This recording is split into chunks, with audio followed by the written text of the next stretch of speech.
Boa noite, professor. Boa noite, começar a aula. Bom, hoje, deixa eu compartilhar, né, antes que eu esqueça.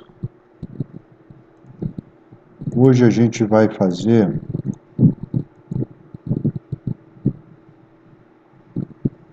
estão vendo aí? Estão, né? Hoje nós vamos fazer o seguinte, o que a gente vai ver hoje? A gente vai conversar os conceitos básicos, né? Alguns de vocês provavelmente até conhecem esses conceitos básicos. Essa aula foi retirada do site euvopassar.com.br. Então, é um site que tem muito, tem que se cadastrar, ele tem um custo lá, mas de repente quem não está com muito tempo aí de procurar um cursinho, quer passar num concurso público de repente, seria interessante aí tá dando uma olhada nele, né? E muitas coisas que eles veem aqui nesse site, ele é passado, é cobrado em concurso público. E aí eu resolvi trazer esse tema hoje para a gente bater um papo. Não vai ser nada aprofundado, mas pelo menos vai dar um norte aí de algumas coisas que são, em termos de barramento externo, que são cobradas em concurso público. E compõe a nossa disciplina, né, faz parte da nossa disciplina, mas o foco vai ser nesse site. Então, alguns slides aí vão estar até com uma, uma resolução não muito boa, porque eu tirei de lá mesmo, tá? Então, peço desculpa aí pela qualidade, mas eu tirei de lá, tá? Para trazer realmente, para dar os créditos para eles lá. Então, vamos lá conversar um pouquinho sobre isso. O barramento USB é um barramento que a gente conhece bastante, né? É o barramento de sistema, é o principal do computador hoje. Os barramentos de expansão de entradas e saídas são barramentos secundários que permitem a expansão, né? O barramento USB. O barramento USB 1, ele transmitia a uma taxa de 12 megabits por segundo. O USB 2 a 480 megabits por segundo. E o 3 a 5 gigabits por segundo. Tá? O USB 3, né, a gente já... É esse azulzinho. Né? O meu notebook, por exemplo, tem um barramento desse. Então, quando eu preciso fazer uma taxa de transmissão um pouco maior, melhor, eu uso ele, né, como barramento USB. Quando eu tenho alguma coisa, um mouse ou algum outro dispositivo que não precisa de tanta... Aí eu uso qualquer um, mas em tese eu uso esse aí. Barramento SATA. Ele é usado para ligar unidades de disco rígido, né? HD, CD, Blu-ray. Ele substitui o PATA, que é o ATA paralelo, o IDE, que veio antes dele, né? O SATA 1, ele tem 1,5 gigabits por segundo de taxa de transferência. O 3 tem 3 gigabits, tá? Ele chama SATA. O 6, ele tem 6 gigabits, ainda não é tão comum. E existe ainda o eSATA, que é um barramento externo. Ele tem essa característicazinha aqui, e o plug de contato dele na placa-mãe é esse vermelhinho, né? Os barramentos de expansão são barramentos que permitem os dispositivos externos sejam conectados ao computador. Um dispositivo externo mais comum de ser conectado ao computador é o HD. O HD ele não pertence ele é um dispositivo externo.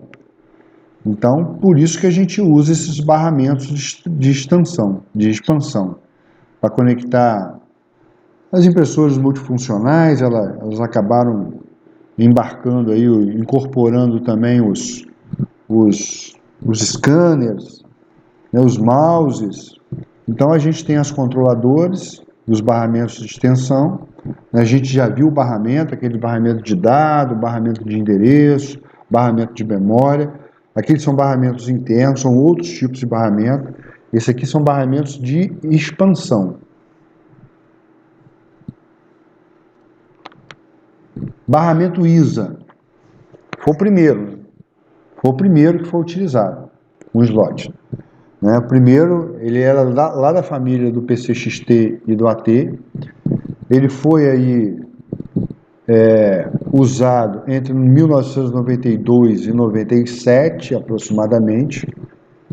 Tá? Ele foi substituído pelo barramento PCI, usado para placas de expansão, modem, conectava com ele, placa de rede, placa de som, de vídeo.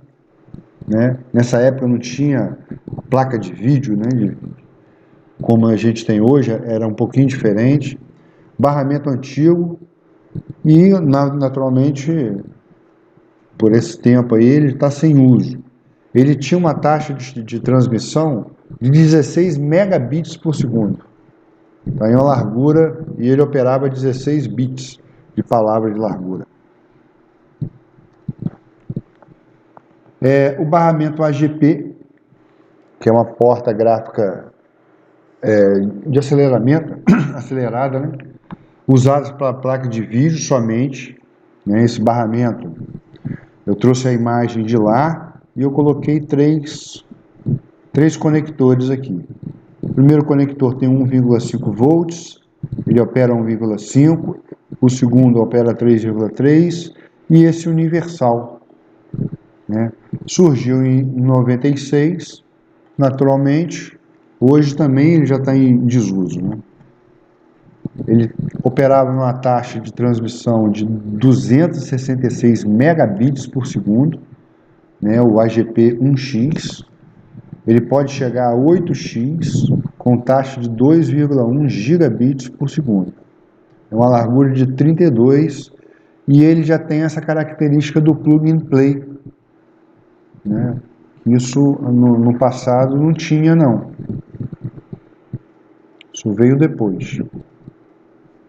O barramento PCI, que a gente já até comentou sobre ele surgiu em 95 aproximadamente. 95, 96 foi quando ele surgiu. E ele pode ser encontrado ainda até hoje nos dias, nos computadores. Até hoje ele ainda em alguns casos, encontrado. É usado para placa de expansão, para modem, som, vídeo. Substitui o ISA, ainda pode ser encontrado hoje. A taxa de transmissão dele é de 133 megabits por segundo. Ele tem 32 bits de largura, então a palavra dele é de 32 bits. E ele é plug and play. São esses slotzinhos brancos aqui que a gente tem na placa-mãe, né? O PCI Express pode ser montado em diversas configurações, do X1 ao X16. Aqui tem dois exemplos, X1 e X16, nessa parte aqui da figura aqui. Tá? De 1 a 16 linhas de transmissão, o X1 é o mais utilizado, e o X16 é usado para placas de vídeo.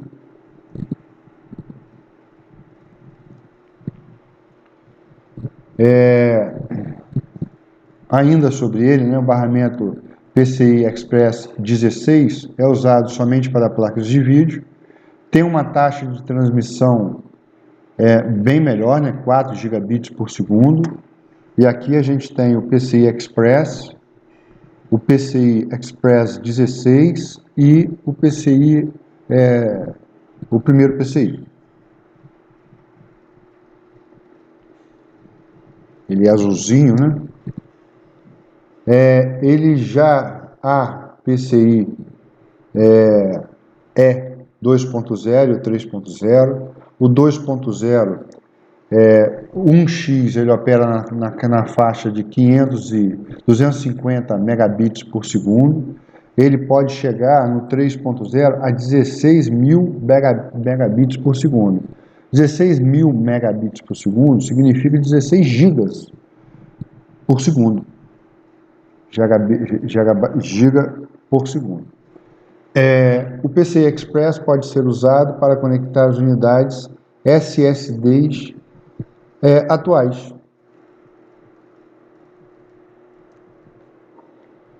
E aí a gente tem dois SSDs aí, né, de exemplo. O que é um SSD? SSD é unidade de estado sólido, tá? Solid State Drives. Isso aqui é uma unidade de estado sólido. São os SSDs. Ele é bem mais leve, bem mais resistente e muito menor do que os HDs, que a gente está cansado de ver. E eles utilizam em sua estrutura a memória flash. Tá? Então a velocidade de I/O nele é muito grande. E aqui a gente tem duas conexões, né? O Express S1 e esse daqui é o SATA.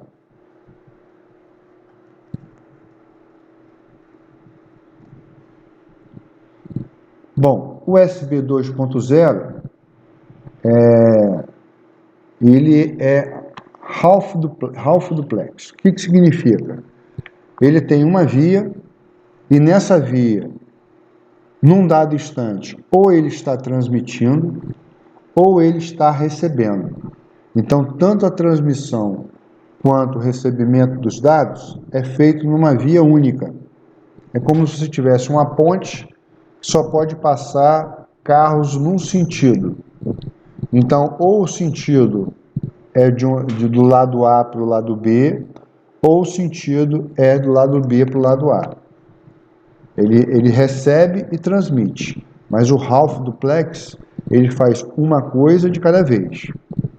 Já o USB 3.0 ele é full duplex.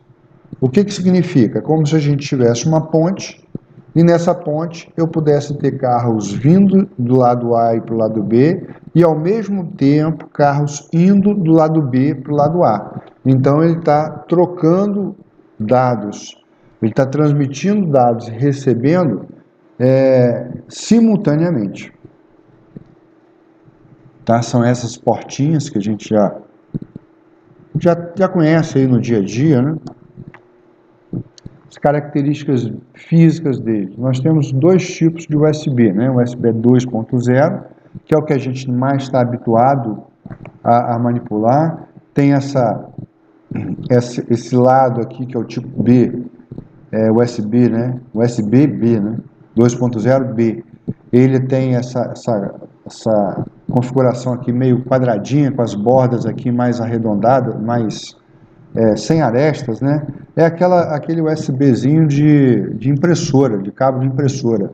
E o USB tipo A. Isso aqui é o tipo B 2.0 e esse aqui é o lado do tipo A 2.0.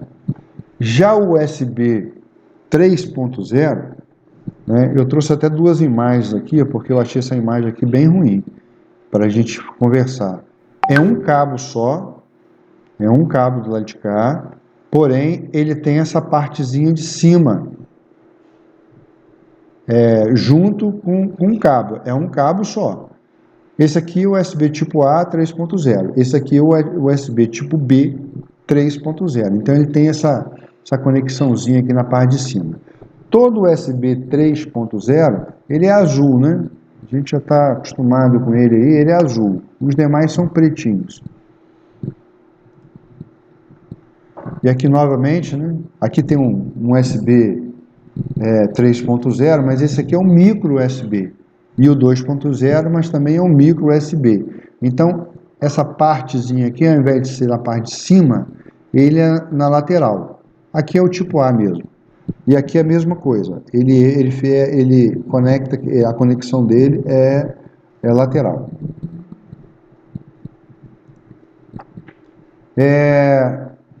O barramento Wi-Fi. FireWire. Wi-Fi é ótimo. FireWire. É um barramento de conexão de áudio, né? É um concorrente do USB. A gente tem muito câmera de vídeo e áudio que utiliza ele. Ele conecta até 63 computadores. Ele é utilizado muito no iOS, né? No Mac. Né? Quem não tem Mac aí, eu, por exemplo, não tenho nenhum cabo desse aí, porque eu não tenho Mac. Ele sobrevive ainda, mas o USB ele ganhou um corpo que não rola, ele acabou abarcando essa tecnologia, apesar de ele ser mais potente ainda que o USB. Barramento Thunderbolt, né? É um barramento originalmente criado pela Intel, junto com a Apple, já usado há anos pelo Mac. Né? Ele é serial e plug and play. Promete substituir o USB, mas quem usa, usa só no Mac. Né? Ele tem esse símbolozinho que é um raio, ó. Esse raiozinho aqui é o símbolo dele. O USB, a conexão fêmea do USB é isso aqui. Ele é full duplex, transmite dados para os periféricos e sinais de vídeo para os monitores ao mesmo tempo. Permite encadeamento de periféricos através do Daisy Chain. O Bluetooth também é um velho conhecido nosso. Ele tem esse símbolo aqui, né? Que a gente também já conhece, o celular, boa parte aí tem hoje, os computadores também. É uma tecnologia de comunicação sem fio entre os dispositivos de diversos tipos, celulares, impressoras, teclados, mouses, notebooks, né? O Bluetooth 1, ele tem uma distância aqui de aproximadamente, o classe 2, né?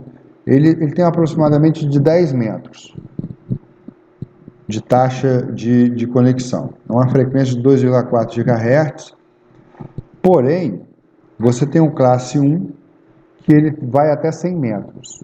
Esse classe 2, aproximadamente até 10 metros. E o classe 3 é aproximadamente 1 metro, para ele manter a conectividade dele.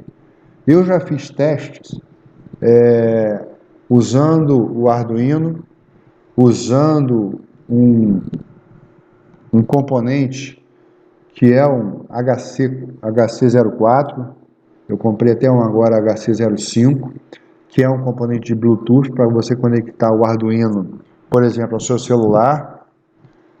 E eu estava usando o classe 2 e deu mais de 100 metros. E ele continuou funcionando. Tá? Mas estava assim, numa visada direta, assim, um sinal, não tinha nada bloqueando, não tinha parede, não tinha porta, não tinha nada, era um sinal direto assim mesmo. Visada direta significa isso, não tem objeto nenhum entre a transmissão do Bluetooth de um lado e a recepção do Bluetooth do outro. Então eu já peguei um teste de classe 2, usando o meu celular e usando o HC04. Ele deu, assim, eu acho que eu cheguei quase a 200 metros. E funcionou. Mas não é garantido. Garantido, o classe 1 até 100 metros, o classe 2 até 10 metros e o classe 3 aproximadamente 1 metro. Esse classe 3 aqui é muito utilizado com teclado, mouse, que você coloca sempre pertinho, né? E aí utiliza muito ele. E aqui tem umas versões com taxa de transmissão. Tá. RAID. O que é o RAID? RAID é uma tecnologia utilizada para combinar diversos HDs. E aí pode ser HD IDE, conexão SATA, SCSI, pode ser o que for, para que sejam reconhecidos pelo sistema operacional como apenas uma unidade de disco. Tá? O que é RAID?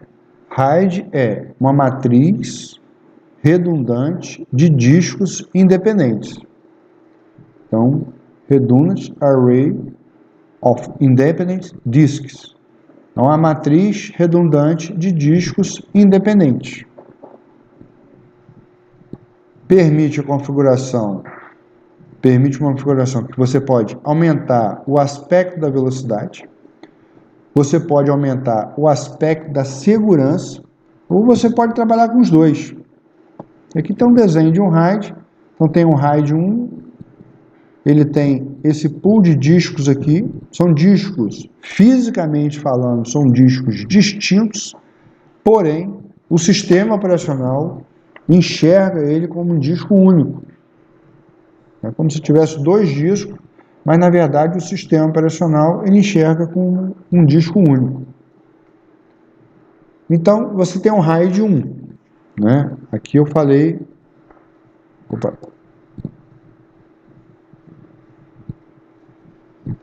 que pode aumentar o aspecto da velocidade e o aspecto da segurança. O RAID 1, ele faz mirror, espelhamento. O que ele faz? Ele cria uma matriz de array, ele cria uma matriz de discos espelhados. Ou seja, são discos idênticos. O que se copia em um, copia-se igualmente no outro. Você tem dois discos iguaizinhos. Para que você faz isso? Aumentar a sua segurança.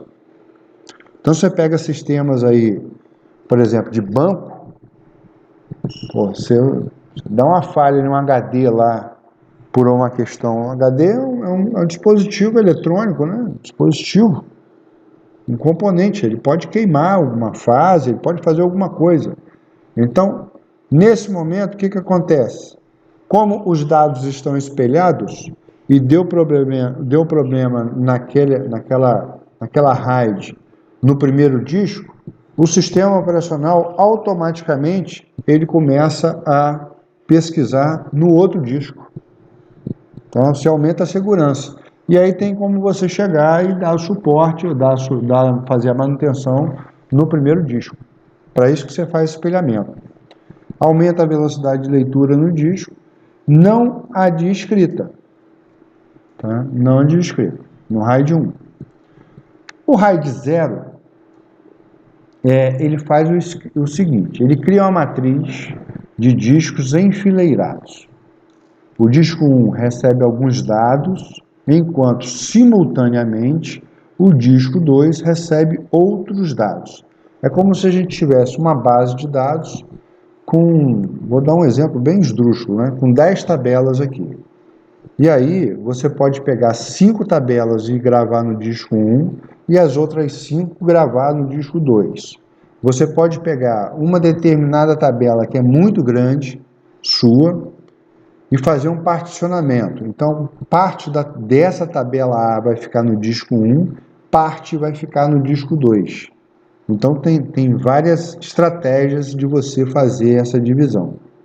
Tá? Ele aumenta a velocidade, pois será duplicada a taxa de leitura. Você está fazendo leitura aqui, ó, buscando uns dados. Você pode automaticamente buscar outros dados nesse HD. Então, você tem, numa mesma consulta, você pode estar buscando dados em HDs diferentes. Você pode estar escrevendo dados em HDs diferentes. Né? Ao invés de você fazer uma operação de leitura, você pode fazer duas simultaneamente. E você tem o RAID 0. O que é o RAID 0? É uma combinação dos dois. Você aumenta a segurança e aumenta a velocidade. É uma combinação desses dois. Como é que funciona? Bom, o RAID 1 é fazer o quê? Espelhamento do disco. O RAID 0 é fazer o quê? Particionamento da sua base de dados. Particionamento entre os HDs, né? Então, o RAID 0 é você particionar os dados em mais de um HD. Tá? O que é o RAID 1.0? É você, por exemplo, pegar o particionamento que você fez do HD2 e criar um espelhamento do HD2, da parte que cabe do HD2 para o HD1. Então, o HD1 ele está espelhado exatamente como está o HD2. Assim como o HD3 está em espelhamento ou com HD4. O HD4 é um espelho do HD3. Tá? Então, os dados estão particionados, as tabelas estão particionadas e aqui estão espelhados. A parte desse HD que já foi particionada, ela é espelhada no HD1. A parte do HD3 que já está particionada, essa parte particionada que está contida no HD3, ela é espelhada no HD4. Tá? Então, os dados que são enviados para HD2 são automaticamente espelhados para o HD1. Os dados que são enviados para o HD3 são espelhados no HD4. Então, junta-se os dois.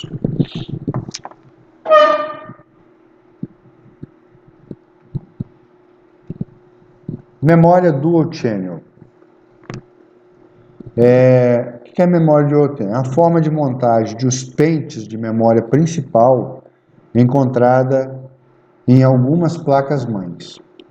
Tá? Isso aí era para a gente até comentar lá quando a gente falou de memória, né? Mas eu acho que acabou pulando, eu me lembrei quando estava consultando, aí eu trouxe aqui. Tá? Consiste em montar uma dupla de pentes iguais em barramentos de memórias diferentes. São dois canais independentes partindo de chips ou CPU ou da CPU. Exige pentes em pares. Então você tem a sua memória principal, você tem dois canais, então o canal azulzinho aqui, ó, ele só acessa esse pente de memória. E o canal vermelhinho, ele só acessa esse pente de memória. A memória mais antiga, ela tinha um canal para fazer o acesso aos dois pentes de memória. Tá? Memória principal Dual Channel é uma característica da placa-mãe. Isso tem nada a ver com pente de memória, tá? Isso é uma característica da placa-mãe. Os clocks dos canais são defasados. Tá? Você tem um clock para aqui e um clock para cá. Não são o mesmo clock, não. Quando um está transmitindo, o outro não está. Duplica a velocidade de transmissão para os dados da memória principal. Tá? Isso é uma característica, novamente, da placa-mãe. A placa-mãe que te permite você ter memória em dual channel. Não é o pente de memória que tem essa característica. E temos mais, né?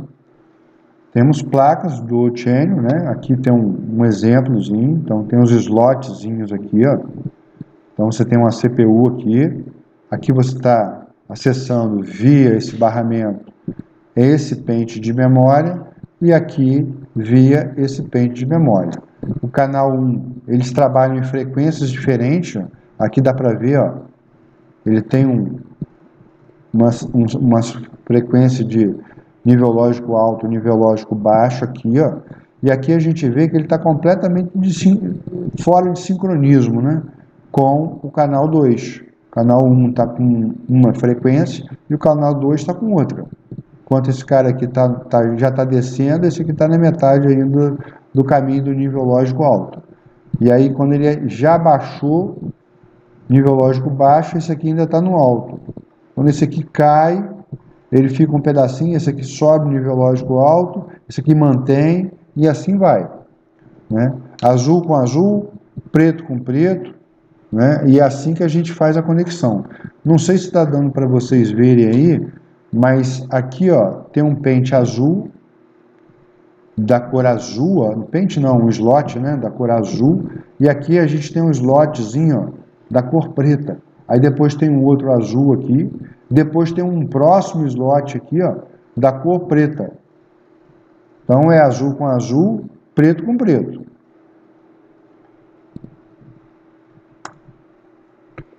Tri-channel, tá? O princípio é muito parecido, né? Só que são 3 canais. Então você tem um canal para esse pente de memória, um outro para esse e um terceiro para esse. Quad channel. Novamente, basicamente a mesma coisa. Você tem um canal para o vermelho aqui, ó, para o destaque vermelho, um canal para o destaque azul, em amarelo, perdão, um canal para o destaque em verde e um canal para o destaque em vermelho aqui. Mas o princípio continua sendo o mesmo. Bom, aqui a gente vai, eu não vou falar nem de conceitos básicos, né? Os conceitos assim, bem elementares, né? E como eu disse, alguns desses conceitos são bem cobrados aí em concurso.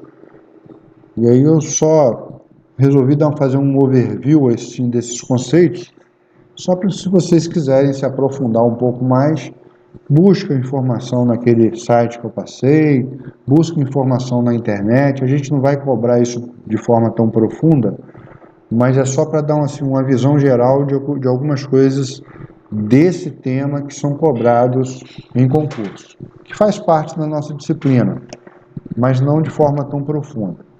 Bom, como é que a gente mede o tamanho do nosso monitor? Né? Na diagonal. Então, meu monitor tem 24 polegadas, é na diagonal. Tá. Dot pitch. O que é o dot pitch? Dot pitch é a distância entre dois pontos da minha malha de pixel. Essa distânciazinha aqui, ó. Essa distância aqui entre os pixels. Quanto menor essa distância, melhor a qualidade da imagem. Quanto menor, mais aproximado, né? Tá o RGB aqui, porque são as cores básicas, né? Quanto menor essa distância, mais pixels a gente tem e melhor qualidade nós temos na nossa imagem. E aí tem um exemplozinho aqui do W, tá? Mas o dot pitch é isso, é a quantidade de pixel que a gente tem. Normalmente a gente mede o dot pixel por polegada, né? Então pega uma área de 1 polegada quadrada aqui e vê quantos dot pitch a gente tem. Qualidade da imagem. Isso também é uma coisa que a gente está, assim, de certa forma, bem habituado em trabalhar. Monitores da qualidade VGA. VGA significa o quê? 640 por 480 pixels. Tá? Quando a gente fala 640 por 480, vamos pegar esse XGA aqui, ó, 1024 por 768. O 1024 é a largura do monitor. Essa largura aqui, ó. E 768 é a altura. Via de regra, o nosso monitor ele tem uma largura maior do que uma altura. No passado, a gente media isso por número de colunas. Então, normalmente tinha 80 colunas por 24 linhas, ou 25 linhas. Tinha monitor que tinha 25, quando você não trabalhava com pixel, né? Trabalhava só com resolução de texto. Então, era 80. O que significa? Você conseguia escrever 80 caracteres aqui. Só isso. E 25 linhas. Então, você conseguia botar, ou 24, a maioria era 24. Raros os monitores tinham 25 linhas. Então, aqui quando virou pixel, isso aqui mudou, e aí a gente tem nesse exemplo do XGA, 1024 por 768. O HD, 1280 por 720 pixels. O Full, 1924 por 1080. O 4K, tem muita propaganda aí de televisão, tem 4K, o que é? É o Ultra HD. Ele tem 3.840 pixels por 2.160. A qualidade disso aqui não dá nem para comparar com essa qualidade aqui. Você vê um nível de detalhamento nas imagens aqui é infinitamente maior do que essa imagem aqui. Há placas de vídeo que suportam 2 ou mais monitores, né? Bom, isso a gente vai falar daqui a pouquinho. Resolução, que a gente acabou de falar agora. Quanto maior a resolução, mais quantidade de pixels nós temos. Quanto mais pixels nós temos, menor é o tamanho do pixel. Os tamanhos do pixel começam diminuindo. Quanto menor o tamanho do pixel, menor é o tamanho dos objetos da tela. Então, os ícones ficam menores, as janelas ficam menores, os menus ficam menores, as letras ficam menores. Consequentemente, a gente acaba tendo mais espaço para mais objetos na nossa tela. Mas esses objetos eles ficam com dimensões menores. E quanto maior a resolução, a gente diminui o tamanho dos objetos, consequentemente, a área útil de trabalho da tela, ela aumenta. Ela aumenta. Então, melhorando a resolução, aumenta a quantidade de pixels, diminui o tamanho de pixels, diminui o tamanho dos objetos que estão na tela, ícones, janelas, menus, letras, etc. A gente já comentou, e aumenta a área útil, porque a gente consegue colocar mais objetos na nossa tela.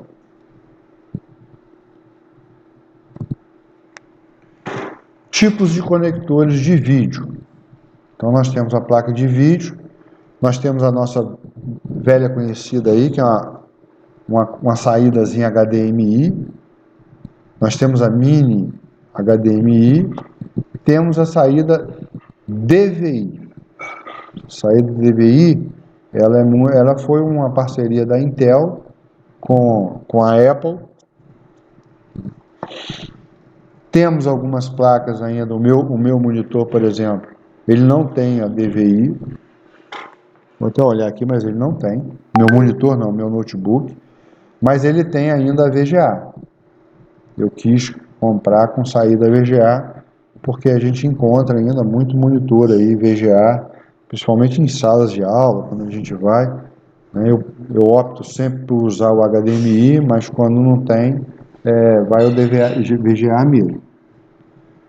Então, a quantidade de cores que a imagem pode exibir é medida por sua profundidade. O que é isso? Em outras palavras, é a quantidade de bits que formam as cores.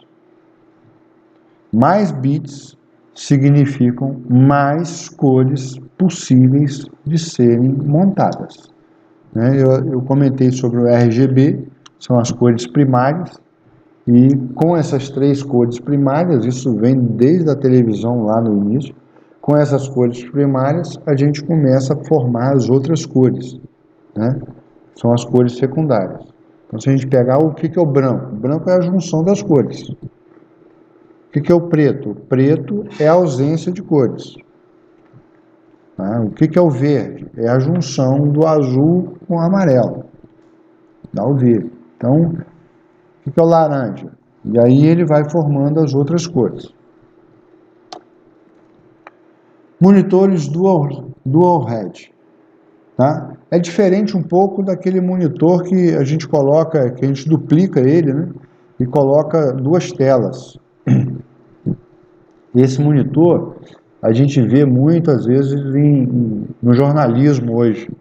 O cara tem um monte de televisão assim, e aí ele junta, forma uma imagem zona só, mas você vê que aquilo ali não é de uma tela. São várias telas que tem ali, são juntas. É essa tecnologia do OLED, tá? Você tem uma imagem aqui, ó, que dá para perceber claramente, de um grupo de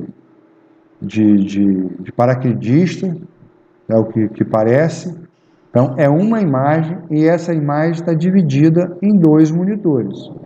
Aqui eu não consigo exatamente dizer o que é essa imagem, mas é uma imagem só, ela é contínua, apesar da divisão aqui, mas a imagem dá para perceber que é uma imagem, e essa imagem está também dividida em dois monitores. É diferente daquela história que a gente faz a divisão, né? Quem tem dois monitores aí para trabalhar, eu tenho um só, meu filho, eu acabei comprando outro monitor para ele, então ele fica com dois, mas ele duplica a tela dele, e aí ele fica de uma tela para outra. Uma tela passa uma coisa, e a outra tela tem uma outra história. Não é isso aqui. Isso aqui é uma imagem só, dividida em mais monitores, né? Muito comum no jornalismo, como eu acabei de citar. é a ampliação da tela visível para dois ou mais monitores. Uma tecnologia implementada em muitas placas de vídeo hoje. Aí você vê um monte de televisãozinha lá com uma imagem só, né? E essa tecnologia aí. Bom, galera, o que eu tinha para trazer para vocês hoje em relação a esse overview aí do que eu achei assim um pouco mais importante em termos de concurso público, é isso. O que eu queria trazer para vocês era, quem tiver interesse aí de dar uma aprofundada, procura, são temas dessa temática que são ligados à questão principalmente de concurso público, eles sempre têm uma perguntinha ou outra ligada a esse tema. É legal saber, é importante saber, né, independente do que você vai desenvolver lá na frente, se você vier prestar um concurso, acaba pedindo, algumas coisas são clássicas em concurso público, e aí o cara normalmente pede, né? Vocês vão fazer banco de dados lá na frente. Banco de dados tem um tópico que é chamado de formas normais, é normalização. No mercado, a gente usa a primeira, segunda e terceira forma normal, apesar de na academia ter até a sétima forma normal. Aí você faz um concurso público, você chega lá, o cara não pede nem a primeira, nem a segunda, nem a terceira, pede a quarta forma normal, que é a Boyce Code. Aí você pergunta assim, professor, você já aplicou a quarta forma normal em algum projeto de sistema de informação seu? Eu vou responder com toda certeza, nunca. Mas por que você fala então da Boyce? Se vocês vierem fazer banco de dados comigo, por que você fala da Boyce Code? Por causa de concurso público. Concurso público, se cai em forma normal, nem todo concurso tem questão sobre normalização. Mas, normalmente, quando cai uma questão sobre normalização num concurso público, é a Boyce Code que eles pedem, que é a quarta forma normal. Você já aplicou isso na prática? Nunca. Até a terceira. E está muito bom. Está bom demais. Mas o cara sempre perde até a quarta. Alguém fez alguma pergunta aí? Deu uma.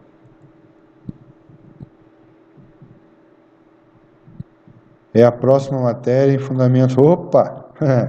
Tô nela. É legal. Eu gosto muito, sabe? Fazendo um parênteses aí, o pessoal às vezes não gosta muito de forma normal, que tem um monte de regrinha. Eu digo para você que como eu desenvolvi muita coisa aplicando a primeira, segunda e terceira forma normal. Às vezes você chega num cliente, ele não quer falar muito o que você está falando, o que você está querendo, o cara não te passa informação, e aí eu começava a pedir alguns documentos, nota fiscal, requisição de material, essas coisas assim, esses documentos de trâmite interno de empresa. E aí eu pegava o documento e normalizava. E aí quando eu ia validar o modelo de dados com o usuário, eu já estava com ele assim, mas brincando, 85%, 90% pronto. Aplicando regrinha de normalização. Primeira, segunda, terceira forma normal. Show! Muito bom. Bom, voltando à nossa vaca fria aqui. Pessoal, deu para entender, deu para pesquisar. A aula hoje foi mais informativa, né? E eu quis realmente trazer essas informações que a gente está encerrando o nosso assunto aqui sobre a organização. Já conversei com a Ana Silva, a gente vai conversar um pouquinho sobre microcontroladores. Eu vou falar sobre a arquitetura e a organização de microcontroladores, mas eu queria fazer uma coisa um pouco mais prática, da gente programar alguma coisa em micro, usando aquela plataforma chamada Tinkercad, para a gente colocar a mão na massa, né? Para a gente dar um pouco de dinâmica aí. Tá? E aí a gente encerra. Beleza, gente? Eu vou passar uma listazinha para vocês responderem sobre essa aula de hoje aí, né? Valendo aí um ponto também, só para a gente manter esses conceitos aí, é bom a gente manter.